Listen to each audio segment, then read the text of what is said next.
તમારા બાપ દાદાની જગ્યા છે તમારે, તમારા બાપનો રસ્તો છે, રસ્તો કમ રોકો છે?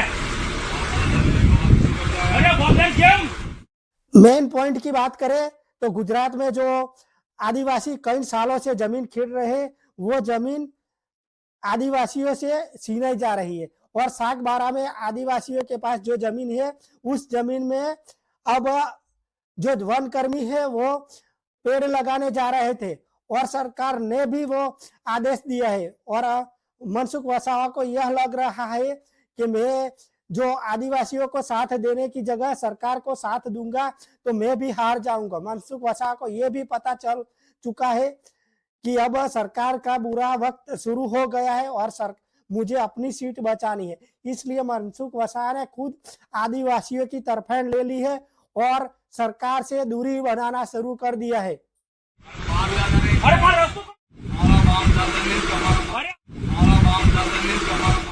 हक के लिए बोला, लेकिन मनसुख वसावा को भी पुलिस ने कई गंदी और अभद्र गालियां दी और वो भी खुले आम। मनसुख वसावा भी वो स्वीकार कर रहे हैं कि ये लोग दारू पी के बोल रहे थे और ये वीडियो में भी दिख रहा है। फिर भी मनसुख वसावा ने कोई कंप्लेंट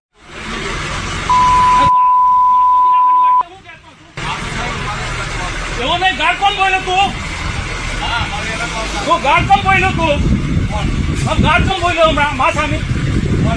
તમે બોલા ને ગાર્ડ બોલ્યા તમે હમણાં? आपने नहीं बोला। અરે અરે મેં સાંભળ્યું ને, आपको नहीं बोला था। અરે મેં સમજા, आप क्या करेंगे? બાપ દાદાનો રસ્તો છે એક